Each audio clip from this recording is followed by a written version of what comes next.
Coming to you live, it's the Auto Hub Show with Ian and Jeff. Here we go. Who said you can't teach an old dog new tricks? Hi, I'm Gail Rubenstein, the founder and CEO of a company called Retail Resilient, social selling for the car industry. And we help auto dealers, auto agencies, and vendors in the auto industry sell more cars, service more cars, and make more money using our social selling strategy. That includes TikTok, Instagram, Facebook, LinkedIn, and anything else you can think of. So if you're looking to invest thousands and make millions, we're definitely the social selling company for you. Like I said, who said you can't teach an old dog new tricks?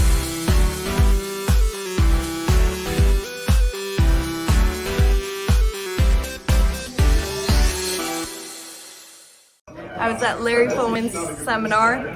So happy I came, having such a good time. Thank you so much, Larry. One of the best trainers in this area for sure. I don't know about anywhere else, but as far as I know, he's the best. So, told you twice. Take advantage. Thank you for having me here. I'm at Larry Feldman's seminar, and what I found is that what he's really good at doing with his knowledge and with his training, he's not filling a bucket, he's lighting a fire. Ways to improve. Every month we want to improve better on what we did the month before, maybe the year before. It's about how fast we can get the cars done with quality work to get it to the front line, because that's where we make our money. And the bottom line is the longer it takes, the more money you spend. We want to get it down as low as possible. Right now, like I said, we're in a great stage. We're at 4.5 days. In recon, we want to know how quickly we can get the cars out of the recon process and to the front line. The average days in recon and then the time to line are the most important things that we look for. I'm Mike Burrell. I'm Service Director at JM Lexus.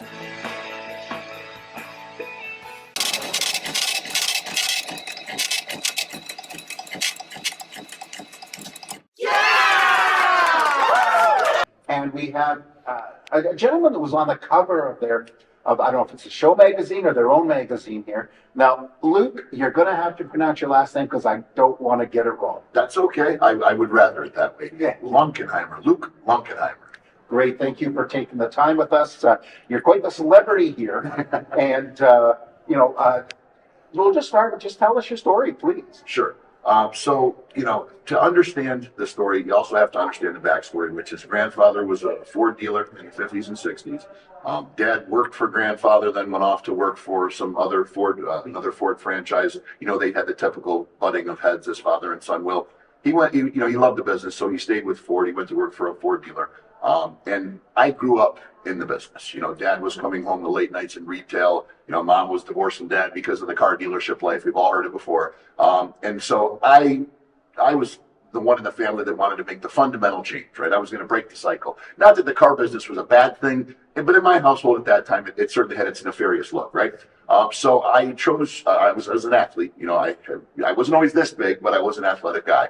And I played football in high school. I did pretty well. I had a scholarship to play ball. That was the plan. I was going to get out of school. I was going to get my scholarship. I was going to be the first to get a degree and go do something. I think my sights were set on criminal justice and being a police officer. Wow. I sustained a pretty substantial injury to my shoulder playing defense in high school football.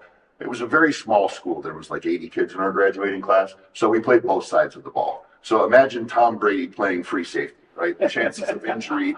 Exactly. Pretty high. And you chuckle, and rightfully so.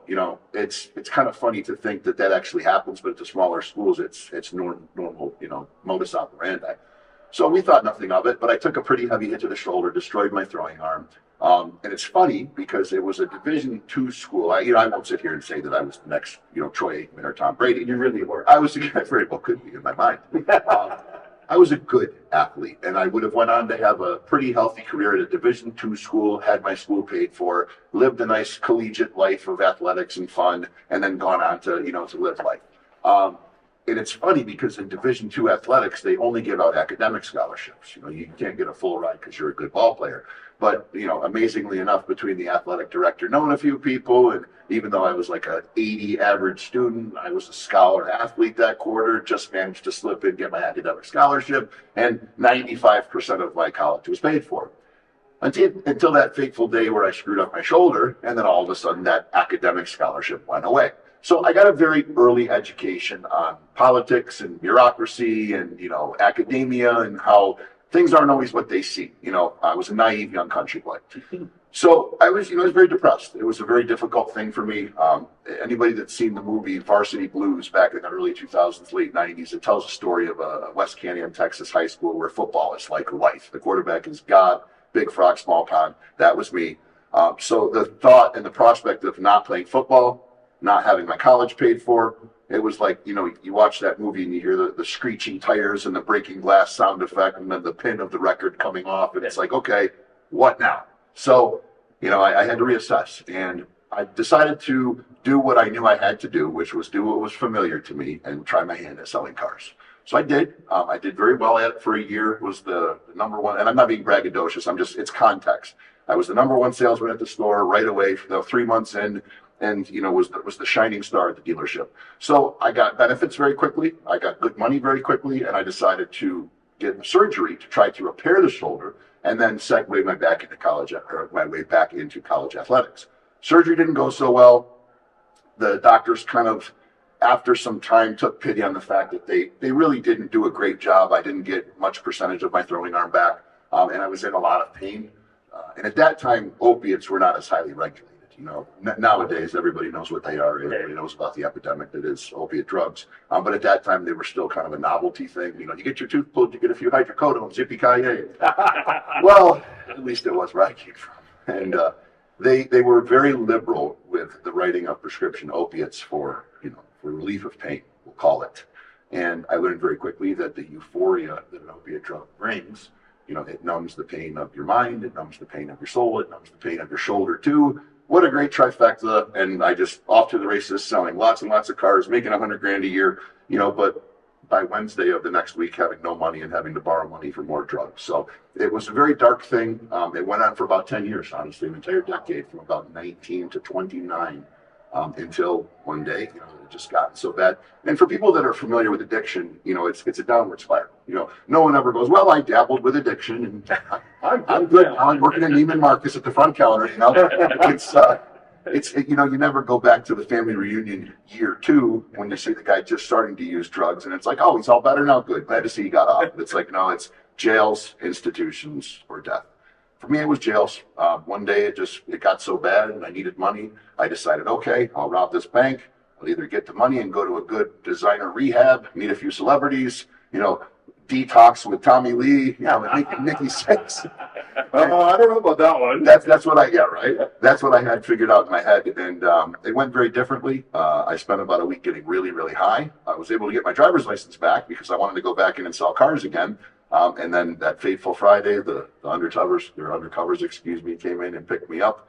Off to the Hooskow I went, and it was jail. I did a couple of years behind bars, came out with, I guess you would say a new lease on life. In a radio show, we can't tell the whole story. There's so much that went on behind the walls. There's so much awakening of the mind and the spirit and the moral compass that happens when you get sober. But for intent, I just came out of there a better person. I was sober again, and I had so much shame of so many terrible things I did between thievery and hurting people and bad relationships that it was pretty much the whiteboard was completely clean. I couldn't go any further backwards. So I decided to, relieve myself of all that shame.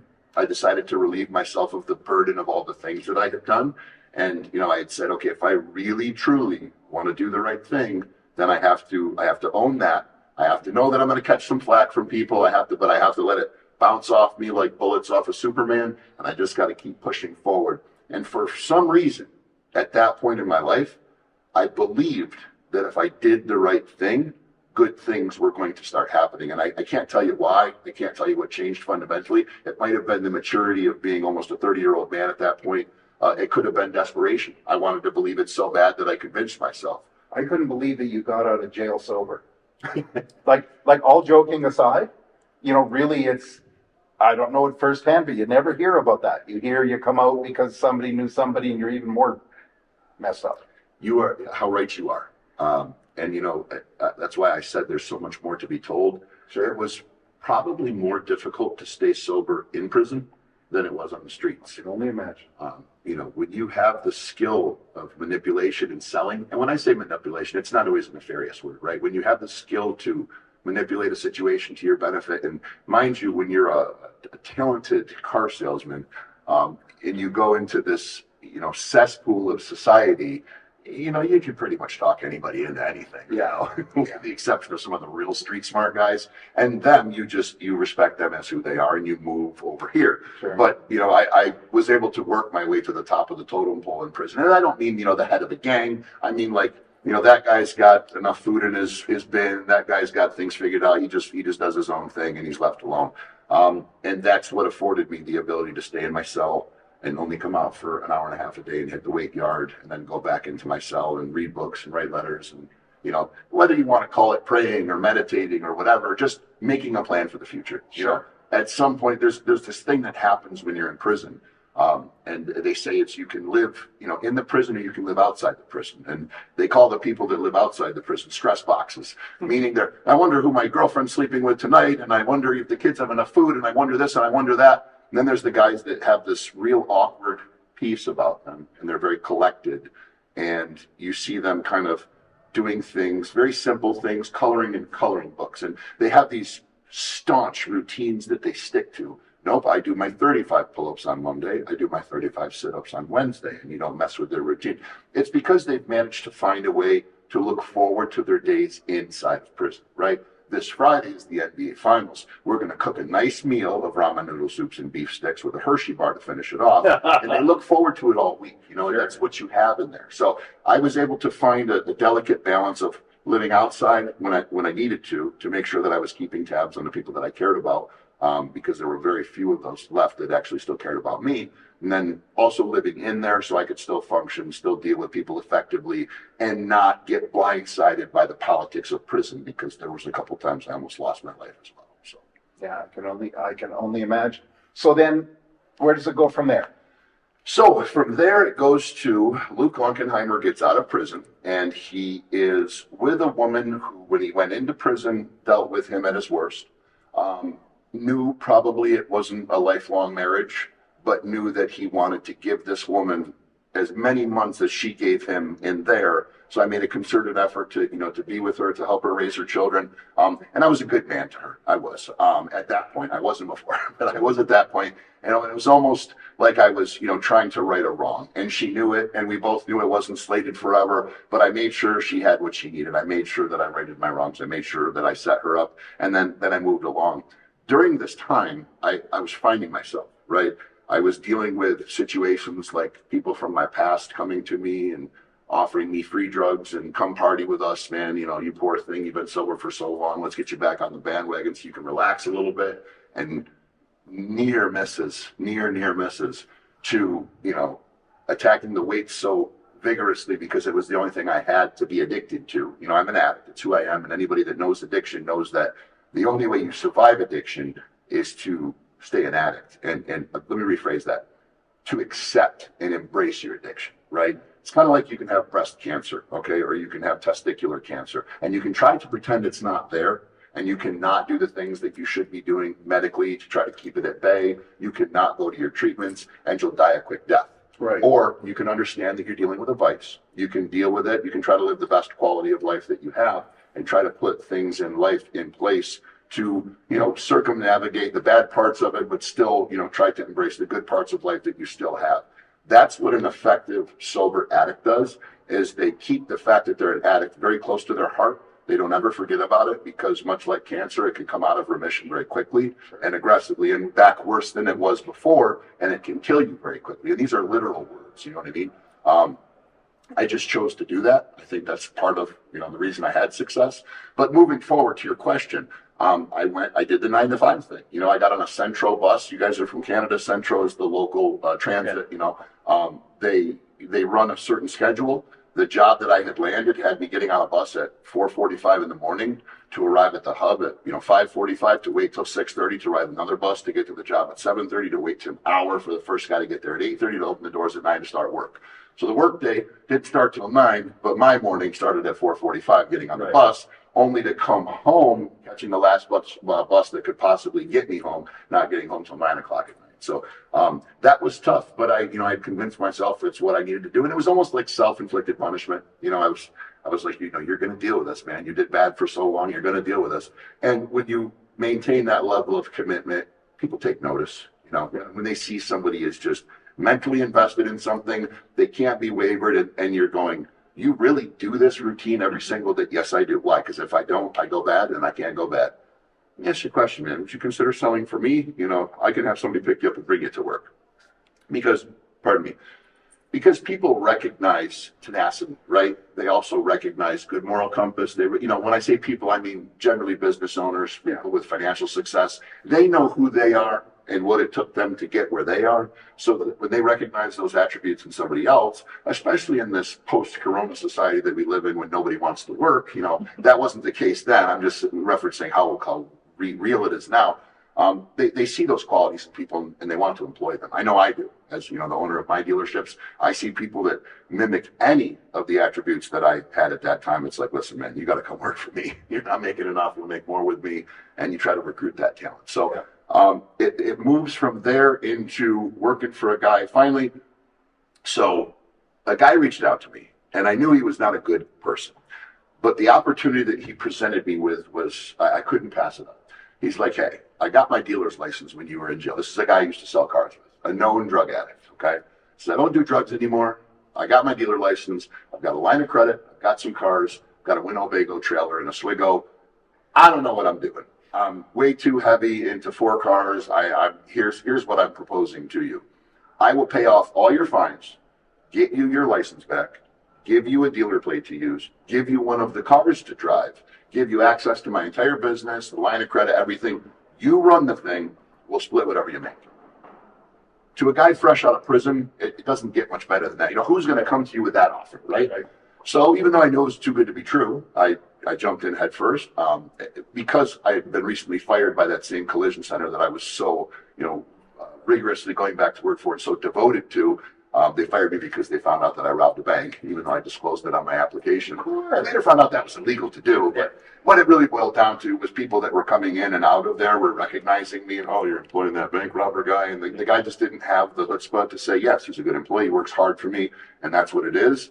Which to an extent I understand, which to an extent I'm bitter about, but it's long in the past, it is what it is.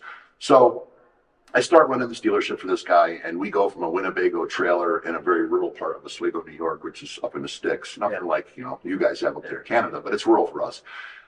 Doing very well there. I approach him, we should rent a bigger lot. We should get a bigger line of credit. We're really doing well. His wife was actually the owner of the business. The license was in her name. So I appealed to her and said, do you really want to make some serious additional income? I can really make this thing go, because I had the confidence, because I was doing it and it was working. So we got a bigger lot. We started making more. I believe in 11 months, fresh out of prison, I think, I know I made like $86,000 and we were splitting everything down the middle. So it certainly wasn't a pittance. We were making a decent amount of money for hustling a few used cars. And then I went to the bank to withdraw what I had left in the bank for my income taxes, because I was a 1099 private contractor, and he had stolen it. So, 35% of my income at that time that I had left there to pay my taxes with and meet my tax burden. The girl that I was dating at the bank at the time actually was like, I don't think you understand this, but that money's not in there. And so I got robbed for like $38,000. Obviously walked away from that scenario and back to the drawing board. Luckily for me, at about that time, word got to an old employer of mine, okay, who I won't bring up just because probably not the professional thing to do, but he was the owner of 7 local rust-proofing franchises to my area. I had worked for him before. I had kind of reinvented his sales floor. His top performers were selling $70,000, $80,000 worth of product a year. I think, tremendous amount more than that, 7, 8-fold what they were selling. I came in and sold for him, kind of rewrote the way the selling happened there. And then started training some other guys to do that too. So he was very grateful of what I did back then, but I did steal from him at the time. I was rust-proofing drug dealers' vehicles to get drugs and stuff like that. So he fired me at the time. But this is a good man, a man that is very, God-fearing, He saw that I was really making a concerted effort, and he also knew the level of talent that I had. That he, wished that I had had a good moral compass back before. So he reached out to me and he said, "Listen, I think you're better. I hope you're better. If it weren't for second chances, I wouldn't be where I'm at. I want to offer you your job back." And the timing couldn't have been better. It was an opportunity to make six figures, segued directly from the job I had just lost. I didn't work for him for 60 days, and he came into my office. He put his feet up on my desk. He asked me about 3 key questions about the business that I was in with this other gentleman. Wrote them down on a piece of legal paper, folded them up, and put them in his pocket. And I wasn't really sure why he did that, but I kind of just dismissed it, whatever. The next day, he comes into my office, and he folds that same piece of paper out, writes a new set of figures that were more lucrative for me, that gave me more working capital and had a lower rent, and says, "Would you like another business partner?" And I exactly the same look that's I'm like, "I stole from you, man. Like, what are you talking about?" And he says, "Luke, it's a yes or a no. You've got 24 hours. What's it going to be?" I said, "I'll talk to you in 24 hours. Let me at least, respect the girlfriend that I have at the time, which is my wife now. We were in a new relationship." And I went home and I talked to her and I was like, "Well, this can't be real." I truly was pinching myself, like the old-fashioned pinch your skin, and but it was real. And he saw something in me that I didn't know existed. I knew there was talent. I knew there was, and I don't mean to sound braggadocious, but I knew that I was good at some stuff and I was good at selling. But he saw something else, and lo and behold, several years later, that cultivated into now 3 car dealerships. I bought him out. We're opening a 4th. We do about $11 million a year in sales, and now I'm trying to help people. I have to tell you something.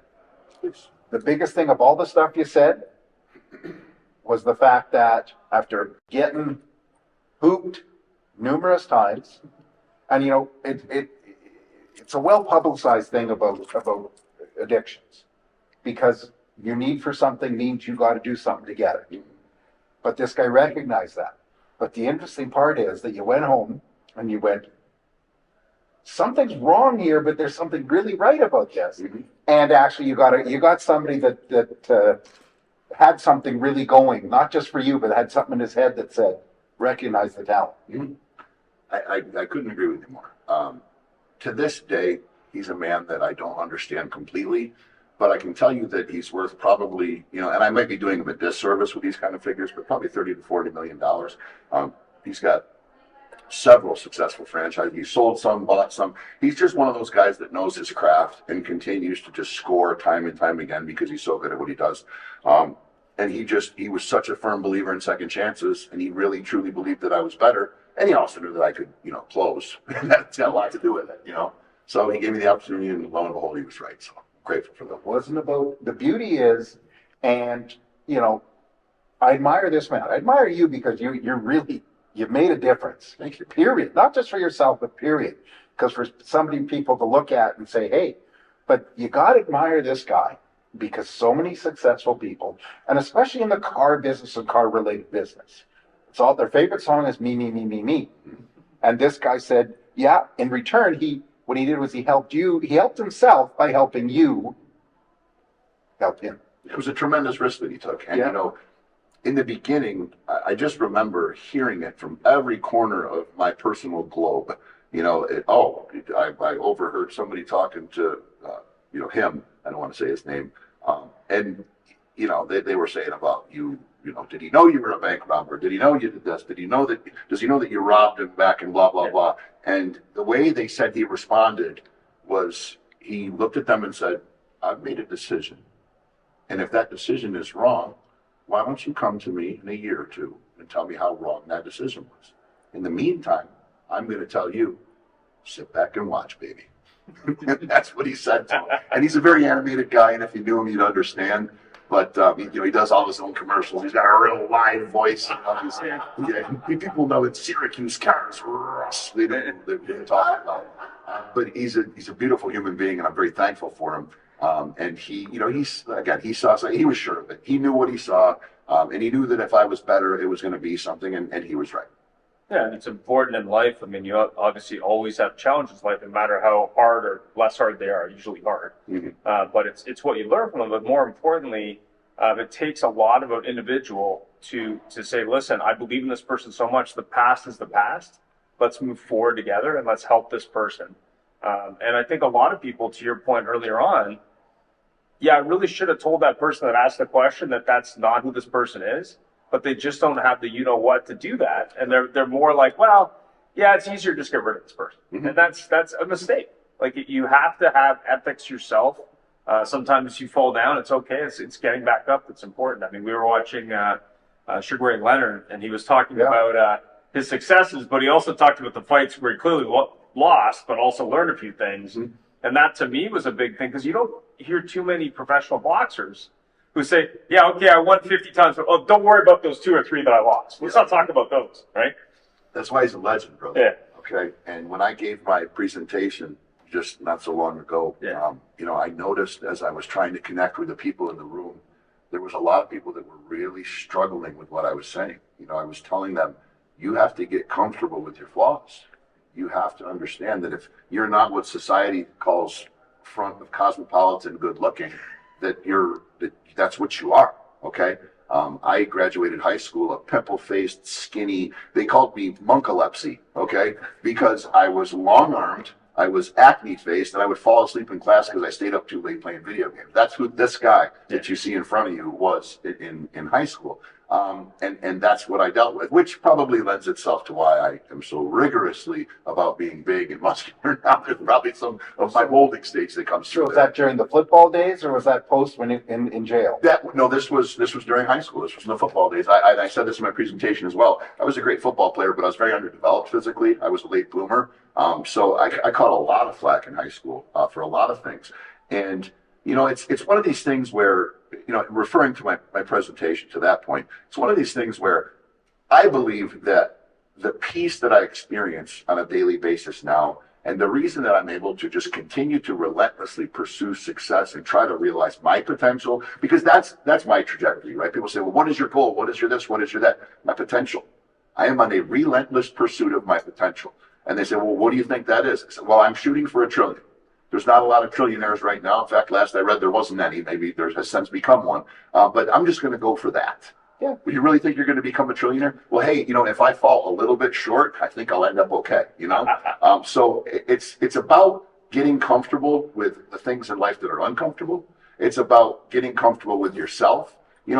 People see celebrities and they see bodybuilders and they see whomever that are, And bodybuilder celebrities. And bodybuilder celebrities, exactly. That are in the upper echelon of society, and they think to themselves, man, I wish I could have that level of self-confidence. I wish I could just wake up knowing I was king ding-a-ling. When in reality, these are some of the most self-conscious people on the face of the earth, which is why they function the way they do, and they must be in the limelight. They must look the best, If you can get comfortable with the perils of society, if you can get comfortable with the fact that you're not going to please everybody, if you can get comfortable with the fact that you're going to make mistakes on a daily basis and just gain some peace knowing that the people at the top of the food chain are really, truly no different than you, it's just execution. It's the fact that they get up and they push every single day. Somebody like Sugar Ray Leonard, he told you about his losses because those are some of his best attributes. That's where he did his learning, But people don't want to recognize that. They want to only talk about the positive things, I was in that room talking to people about defecating on myself and throwing up in my own arms, curl up in a pile in the fetal position on the floor of a jail cell. Those are not things I'm excited to share with people. They don't make me look good, but there's someone in that audience that went, I've been there. I know what he's talking about. Or my sister was there.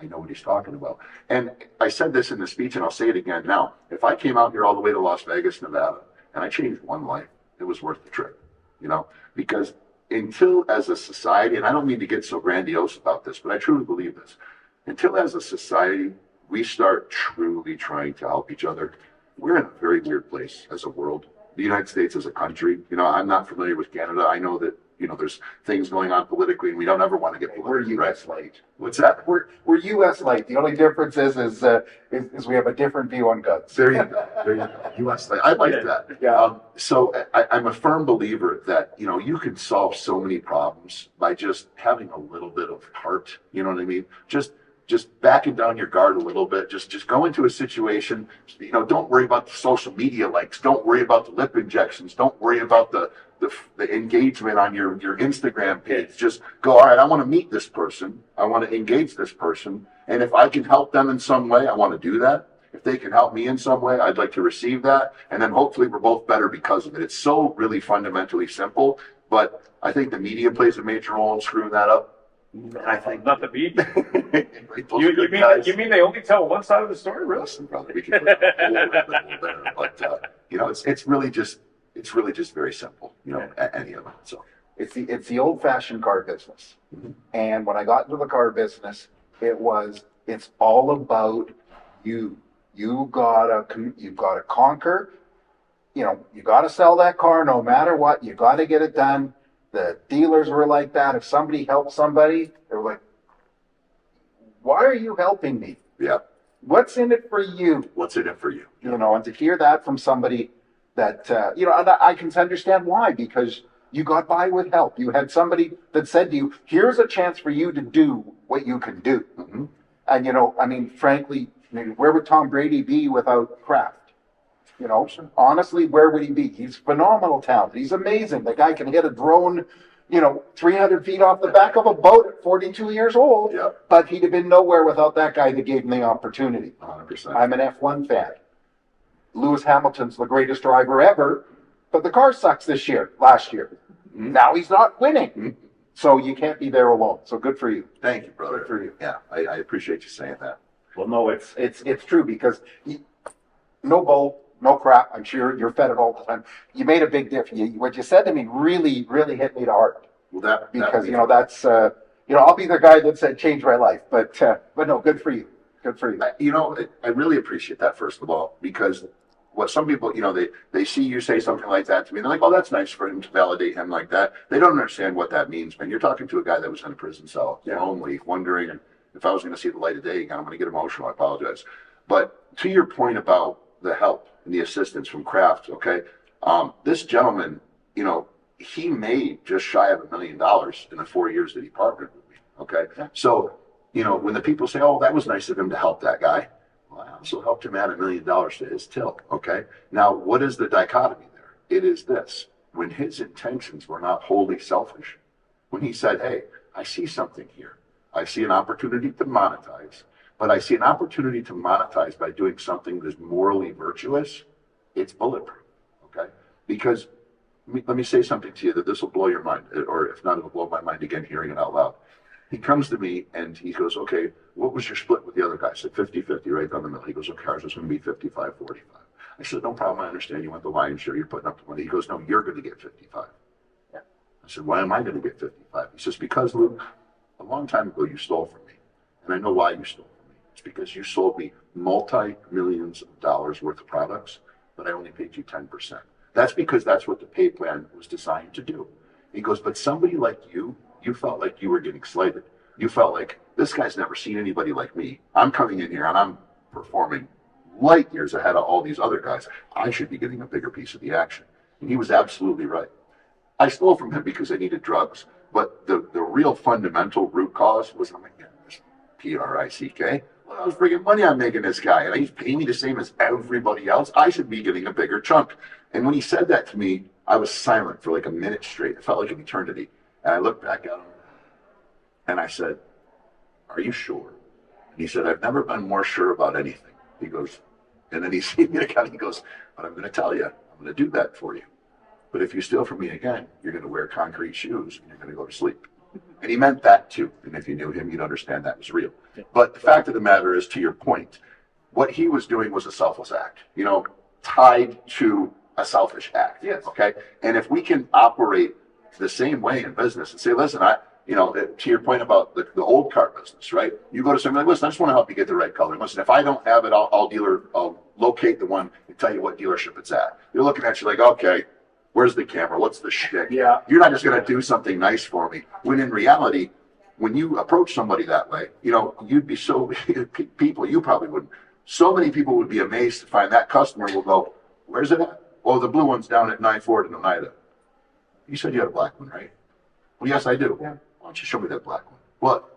I thought you wanted blue. I did want blue. I wanted to buy blue, but what I want more is to buy from somebody that I can trust and I care about and I know is going to take care of me, because that's the consumer's mindset. And listen, man, if it's going to be the same cost, I can deal with black as long as I know that when I need something, you're going to pick up the phone. And that's what the consumer wants. And when people start to realize that and they pair true, honorable, good moral compass with vicious tenacity and salesmanship, they're bulletproof. Oh yeah, 100%. I mean, I remember years ago, I sold cars retail for 10 years myself. My family has a history going back 100 years in the business, owning dealerships and there. I still remember a guy came in, he got a flat tire on the lot because the salesman had taken off the license plate with leaf screws in the parking lot because they're lazy to pick them up. So I got a flat tire, helped the guy out, changed the tire, did end up buying a car. My boss chewed me out for a good half an hour. What are you doing? You didn't. I said, listen, the guy needed help. We caused the problem because we didn't clean up our own frickin' lot. Why would we not help the guy? Right. And to me, it wasn't about selling the guy a car. It was like, listen, the guy in need of help. He's at a car dealership. Maybe he services himself. Maybe he buys in the future. But that short-sighted, like, oh, what are we doing today attitude is a mistake. It is, and people don't understand you can do both. You can absolutely do both, and that's what I do sales training as well. I teach my salesmen. I also have a small group of people that I teach, and I'm growing a sales training brand. That's where a lot of my passion lies, for exactly this reason. People don't understand. Not only can you do both, you should do both, and you will be much more effective if you do. And it's funny, you go to and I won't name names, okay, but some of these characters are here at this convention, and we need to pay homage to them. They're great salesmen. They've done tremendous job selling, but some of them aren't, I believe, the best. And I'm not throwing shade here. I'm just speaking on fundamentals. Not the best as far as conveying the knowledge to the next guy, right? They've got a major trophy case, and every one of them should be respected for it. But as far as conveying that information to the next guy, and I don't know if that's exactly the route that we should be traveling. Because to your point, we have the guy behind the desk. There was an up on the lot. Why didn't you close it? Well, he ran over a screw in our parking lot. Our guys dropped and he blew a tire. So essentially it cost him money to enter our facility. I was just plugging the tire and helping the guy put his spare on, right? And there's a way that you can marry those two things, right? You get the guy's name and number and you say, listen, man, not for nothing, but I want to report back to my desk and let him know at least I exuded some salesmanship here. When are you in the market? You were driving through here for a reason, right? Was it pickup trucks or SUVs? Well, it was pickup trucks. Okay. Well, let me ask you a question. What's it going to cost you to replace that tire? I want to try to help you. What do you think if we actually doubled the cost of what it would cost you to replace the tire, because I feel bad about it, and applied that as a discount towards a new one? Could I at least get you to stop and take a test drive? That guy's going to think for a moment, and he's going to do it. Okay, 9 times out of 10, he's going to do it, and that's how we should be training salespeople. 100%. The funniest thing about that story was the guy ended up coming back. I worked at an Automotive, so there was 15 dealerships, and after they go to 5, their head's spinning with brochures and questions or whatever. So by the end of that round, and there's 14 dealerships. They went to the Honda, Toyota, Ford, whatever. So by the end of that loop, they're going, car. Which car? Don't know. Okay, so what are you doing here today? Well, I'm looking at cars. Okay, so are you at the end of your loop, or are you starting the loop? Or so, I mean, to your point, I mean, he wasn't at the point to buy a car, but he was still looking for one. So what I always used to say to customers that came in, because I worked at an auto mall, is, okay, are you at the beginning stage of looking at cars? Are you test driving them? Are you ready to make a call? Because I can help either way. But what I don't want to do is go to the close if you're just looking around and really, honestly, just looking around because your head's spinning already because you've looked at 15 cars today 100%. From different brands and you have no idea. And that was back in the days when people went to 5 dealerships. Yeah. Now they go to 1. But these days, what's funny is they walk in, and for your average person out there, can't tell the difference between, let's pick, a Civic, a Corolla, a Mazda 3, and a Hyundai Elantra. They can't tell the difference. How much difference is there really? There really isn't any difference. And except they know the Toyota, because Toyota's good, Honda, good car, whatever. But they remember, and we know this is a cliche, they remember the salesperson. Absolutely. They remember the person. I have a philosophy, I always had a philosophy. There's a judgment day. Everybody has one, and that's not when somebody looks down and up elevator, down elevator. It's what those that you mean something to think about you. Yes. And you said you had people when you were in jail that stuck with you. Think about that for a minute, because most people have people that abandon them. Yes. There might be their mother. Mothers always stick with you. But other than that, who knows? and you had people there, and you paid them back when you came out. This guy, I can't keep, I'm so impressed, not just with your story, but the fact that he said, look, you stole from me. I know why you stole from me. The reality was he realized that you stole from him because you needed money. Not even because he paid you little. But who knows if he did or not. It's hard, I don't know the whole detail of that. But if you think about this, how many business people would not pay a 45% interest rate or 55% interest rate? And they're pissed at 12, even today. And then you think about they're going to give you this, and he made millions off of you by giving you 55%. So this guy's way smarter. And as I said earlier, he helped you. He helped himself by helping you help him help you. You're absolutely right. He did so well in that investment because the investment was not simply a selfish business investment. That's right. Right? He said, I spotted talent. I can cultivate this. I can help somebody. Let me try to help this guy because I think I can marry these two things. I think I can help this guy, and I think I can monetize it. And I believe this individual is, and let's pay respect to reality. I am an above average closer. I'm not saying this because I'm trying to brag. I'm saying that he didn't just pick the average Joe and do this thing, right? He saw somebody that he knew was highly effective, right? That showed up on his radar.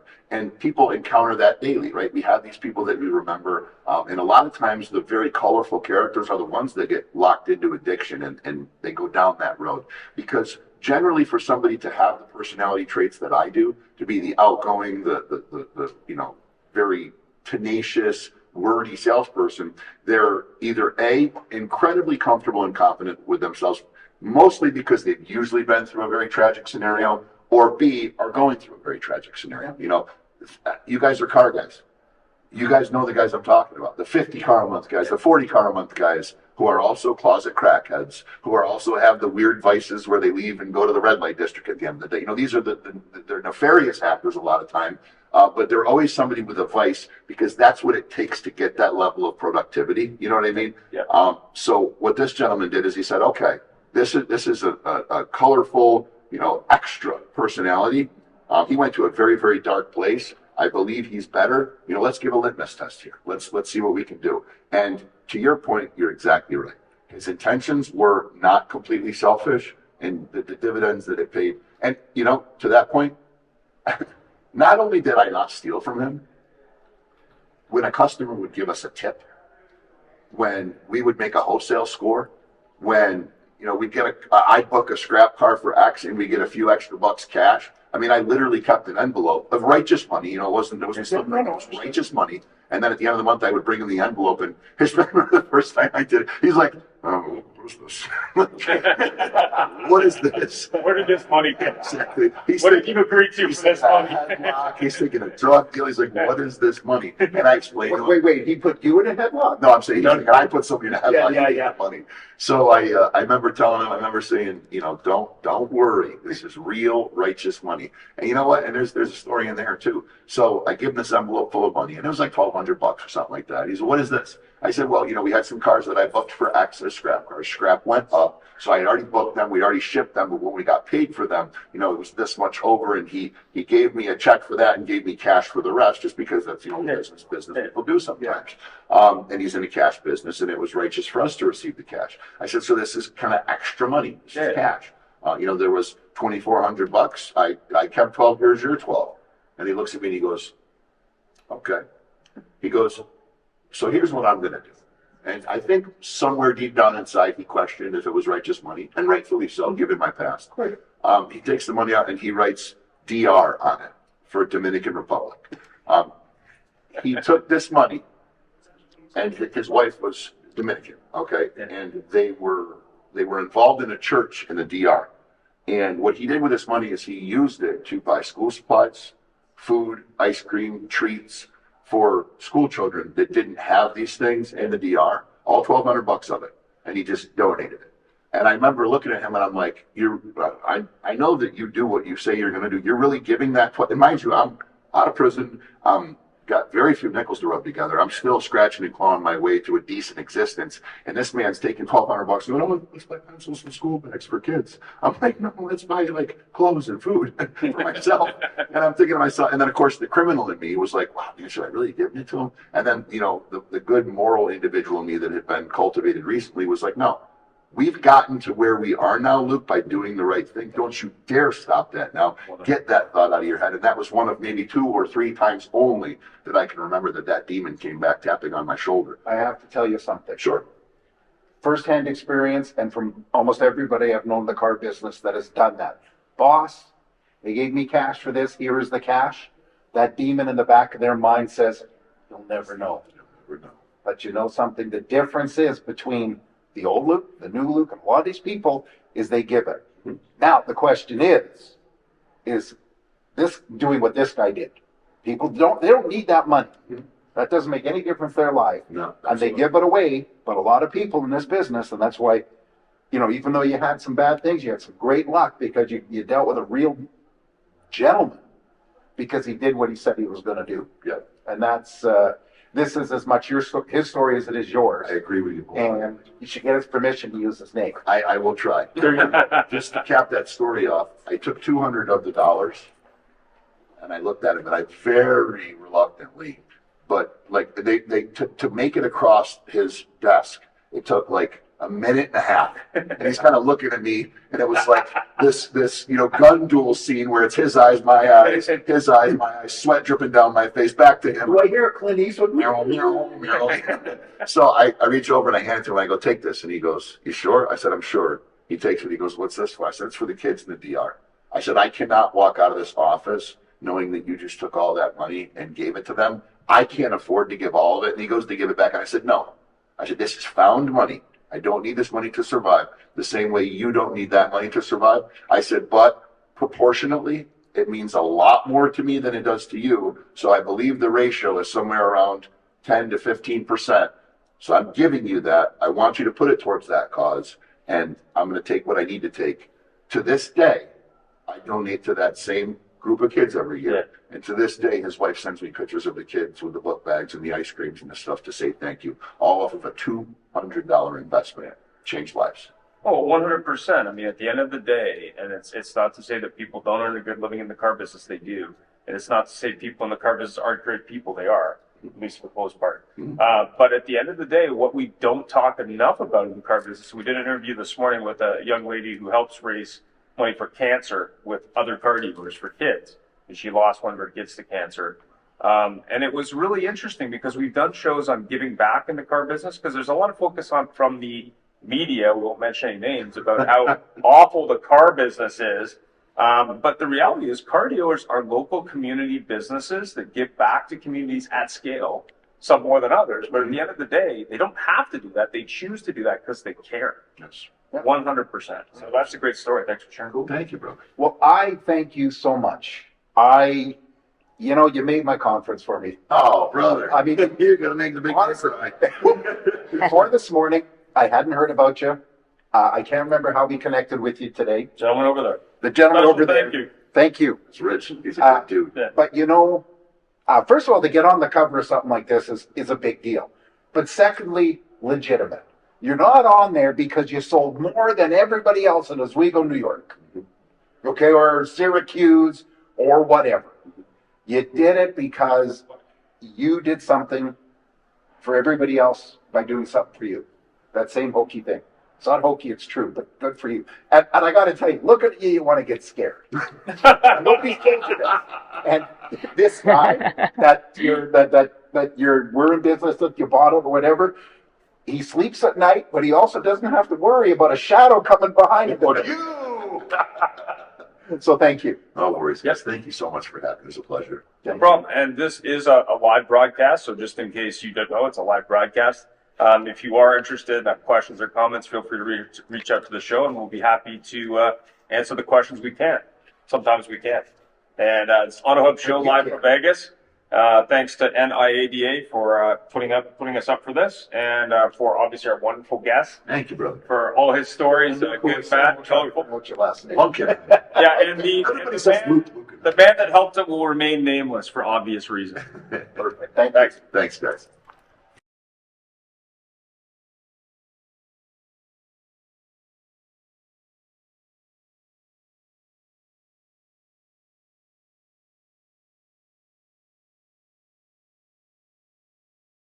Thanks for joining us. It was a great show, and follow us anywhere you would like on your favorite podcast, on Facebook, on LinkedIn, and of course on our YouTube, or subscribe to our own channel.